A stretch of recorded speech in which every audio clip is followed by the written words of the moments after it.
Le sexe, pour toi, ça a tout le temps été positif? Non, mon première relation sexuelle, c'était une agression.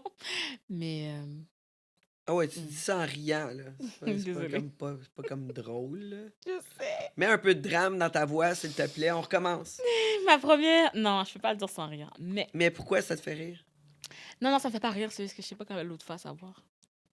Fait que j'ai OK, cette ouais. face-là. Ça te fâche plutôt, c'est ça? Fait que ouais, c'est ça. Ma première relation, c'était une agression. C'est pour ça que sinon je serais sûrement encore vierge jusqu'à mon mariage. Mais j'ai pas vraiment eu le choix. OK, ouais.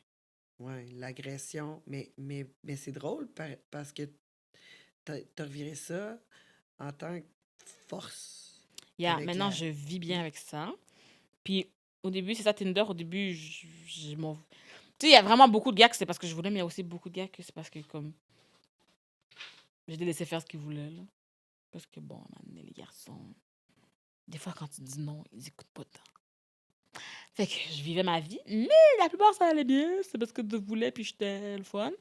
Puis j'ai oublié où est-ce qu'on allait avec cette histoire. De quoi on parlait? Ben, je sais Est-ce que pas. j'ai toujours vu la sexualité comme quelque chose de C'est ça, positif? exact. Non. Non, C'est ça, c'est ça. non. Avant, j'avais pas ça quelque chose de positif, je pensais que j'étais sale. Parce OK. que j'aimais ça aussi d'ailleurs, fait que je pensais que j'étais sale. Ben, c'est sûr Hum, qu'en vivant des agressions, ouais. mais tu sais, c'est ça. Si tu me dis que les gars, des fois, tu disais non, puis ça continuait, c'est plus Les gars, qu'une ils écoutent agression pas. Non, d'abord. non, c'est beaucoup. J'en ai vécu plus qu'une, ok? Mais c'est juste que la première, c'est elle qui m'a traumatisée. Les autres, bah, je pensais que c'était juste normal en fait. Après ça, j'ai appris que c'était pas normal. Fait que là, je me mets des limites. Mais c'était pas toujours positif. Puis j'ai décidé à un moment donné que ça allait l'être. Puis que je voulais que ce soit positif. Puis que je voulais m'amuser dans ça. Fait que là, maintenant, c'est pour ça que j'ai commencé à aller choisir mes garçons. Puis à m'amuser. Puis que maintenant. Well, il n'y a pas d'option que je viens pas là. Si je viens, puis c'est tout. Fait que finalement, en étant sex worker, tu prends le contrôle de la Exactement. sexualité. Fait que c'est peut-être un genre de mécanisme de défense. Absolument. Ok. Je fais ça aussi parce que, comme je t'ai dit, la part, c'est que je voulais rentrer dans ce monde avant que ça m'arrive. Tu comprends, quand j'avais OK. 12 ans. Donc, je l'aurais fait anyways. OK, OK. Comme, je l'aurais fait anyways. Le truc, je suis tombée là-dedans parce que je pensais aller dans un affaire de massothérapie. Mais, sincèrement, en faisant ce travail, ça m'aide aussi à établir mes limites. Parce que avec les clients, je peux tenir ma tête, je peux tenir mon point, puis dire non, je fais ça, ça, ça. Tu sais, il y a des barèmes C'est stricts ça. à ce que je fais. Fait que ça m'aide après ça dans ma vraie vie à mettre mes barèmes aussi. Tu comprends? Parce que si avec les clients, Oui, je suis oui. capable de dire non, on fait pas ça, parce que ça, c'est un extra. Hein. C'est avec un gars que je vois pour le fun, je suis capable de dire non, on fait pas ça, parce que j'aime pas. Ouais, ouais. Fait que ça Ben, c'est m'aide ça. Ouais, dans ben, ma c'est vie. ça. C'est comme un mécanisme de défense qui a Yeah. fait en sorte que maintenant, t'es sur contrôle Mhm, à la place que ce soit eux qui aient contrôle de c'est toi ça. vis-à-vis de ta sexualité. Puis en même temps, quand tu rencontres tes clients, est-ce que tu y vas pour, pour tu sais, tes fantasmes à toi aussi?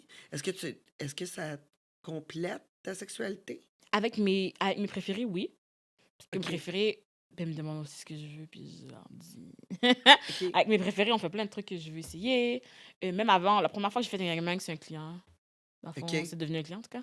C'est un gars, là, genre, de Craigslist, Mon Dieu, qui m'a amené Craigslist. là. Craigslist. J'ai On tout s'en vécu ennuie, grâce on à s'en Craigslist. ennuie. J'ai tout vécu. Fait que, ouais, c'est ça. Tu sais, j'ai des clients comme qui sont down d'essayer les gangbangs et tout. Il y a des clients qui veulent faire des affaires avec moi, que je veux essayer. Il y en a que ça, ils me demandent, ah, quel fantasme tu veux qu'on essaye? Puis je suis comme, ok, on essaye ça. Fait que je trouve que oui, ça complète bien. Il y en a beaucoup qui font juste me voir. Fait que je ferai bien ce que je veux. Qu'est-ce que tu gardes pour tes gars à toi? Comme comme Les gars dans ma vraie vie, ouais, les gars dans peut-être ta plus les vie. French. Ouais? Beaucoup plus les French. J'ai pas vraiment de gars dans ma vraie vie.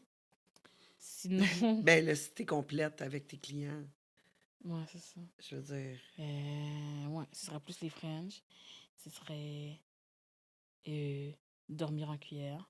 Mais j'ai des clients qui m'appellent pour ça aussi, mais vraiment moins souvent parce que ça coûte cher une nuit. Fait que j'ai pas des clients qui veulent des nuits chaque semaine. Fait que je te dirais les nuits complètes.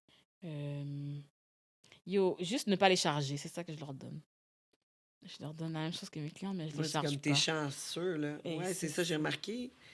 avec mes copines qui sont escortes. Quand ils sortent avec un gars, c'est comme un crème. Compte toi chanceux, là, je te charge même pas. Là, C'est tu sais, comme, ça, c'est là. comme juste le fait que je sois là, c'est déjà bien en Je te donne mon masse. temps. Qu'est-ce que tu veux de plus, mon gars? D'habitude. Ouais, c'est Je ça. serais payé pour être là. Puis là, je suis là bénévolement. Hey, j'écoute tes blagues sans être payé.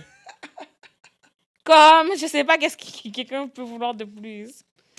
Mais ouais, c'est ça. Je leur donne vraiment les Mais French. d'habitude, c'est un échange. Là. Quand tu rencontres quelqu'un qui te plaît, Ah, c'est un ok. échange. Là. Lui aussi est là, puis il pourrait être ailleurs pour faire de l'argent. Ok. Tu sais. Mais c'est sûr, tu sais, c'est pas Ok, chargé à l'heure. là. J'avoue. Mais moi, je les aime bien, mes petits messieurs. Mais non, je crois que je vois pas vraiment de garçons dans ma vraie vie. Mais là, t'as une gang de filles que tu tiens avec dans ton balado. Black Hey, Black Girls Girls from from Laval. Laval. Ouais! C'est mes amis de podcast. Puis, ben, je veux dire, on se voit pas beaucoup non plus parce qu'on est tous très occupés. Puis, on se voit vraiment plus pour les journées de tournage. Puis, les autres, ils ont tout mon temps. Ils m'appellent n'importe quand. Je vais aller. Je suis là pour eux autres. Et ces filles-là, tu les as rencontrées à l'école? Ces filles-là, Ouais, Christelle, en fond, c'était mon amie avant le podcast. On s'est rencontrés à l'école, ouais. Puis, Laurie, on s'est rencontrés au podcast. C'était une de nos invitées. Puis, on a fait, on te veut dans l'équipe. Puis là, maintenant, elle anime avec nous depuis la saison 2. OK, parle-moi un peu de quoi vous parlez. On parle de différents enjeux sociaux, on parle de racisme, de sexisme, de colorisme, on parle de différentes oppressions, genre grossophobie, on parle de misogynie, on parle de nos relations aussi avec les humains qui nous entourent, nos relations au travail, nos relations avec le dating, les garçons. On parle de sexualité des fois, qu'on reçoit des gens qui en parlent. On parle d'occupation double aussi. Comme on veut, dans le fond, parler d'enjeux sociaux, mais aussi être nous. Tu comprends? Parce que, je veux OK. dire, militer, c'est le fun, mais pas 24 heures sur 24, là, la gang. On a besoin de break. Tu sais, si je veux parler d'occupation double, je veux dire, je suis un humain. Je regarde OD. On va parler d'OD. S'il arrive quelque chose de racisme au travail, je vais en parler. Mais il arrive quelque chose que à OD, Mathieu il est chaud, je vais parler de Mathieu. Oui. Mais à OD, cette année, là, moi, c'est la première fois que j'écoutais Occupation Double. Ma fille est rendue à 8 ans, going on 16, là. Vraiment comme ado, tu sais. Impliqué. Moi, j'écoute zéro télé. Mais là, ma fille, en étant... Puis elle non plus, elle écoute pas la télé. Mais là, il y a quelqu'un qui me parle d'Occupation Double. Je dis à ma fille, je dis, il me semble que t'aimerais ça, tu sais. Comme, les gars, les French, Ouais, tu sais. J'ai dit, il me semble que c'est juste parfait, puis c'est pas long, parce qu'elle, elle a pas l'attention sur Ok. la télé ben longtemps. J'ai dit, on va écouter ça.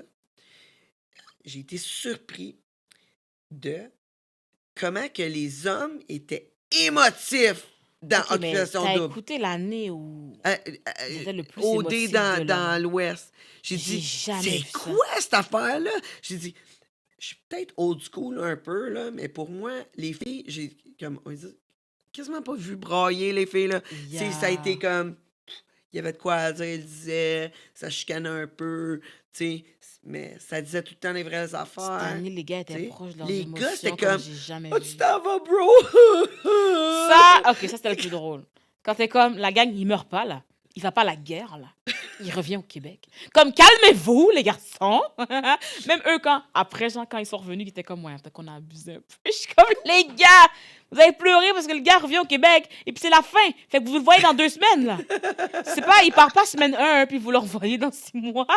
Vous allez le revoir dans 2 semaines. Ça me faisait poser des Gérez-vous. questions. Je suis comme, la relation est peut-être plus deep qu'on pense, là. C'est Mais- passé de quoi, là? Il y a eu un gangbang dans les toilettes un Oh moment donné, my là, God. tu sais. Je sais Mais pas. sinon, mais j'étais contente. Ok, j'étais quand même contente qu'on voit des hommes proches de leurs émotions pour dire que les C'est garçons, ça. arrêtez de penser que vous n'avez pas le droit de pleurer, vous avez le droit. Parce que c'est là qu'ils viennent avoir ça shooté dans les écoles parce qu'ils pensaient qu'ils n'avaient pas le droit d'avoir d'émotions. Mais des fois aussi. Cette année, comme tu dis, c'était vraiment beaucoup parce que des fois, t'es comme, ah oui, pour ça, pour vrai, les gars. Ouais, mais Il revient au Québec dans 2 semaines, calme-toi. c'est ça, mais tu penses-tu que ça reflète un peu ce qui se passe dans la société en ce moment?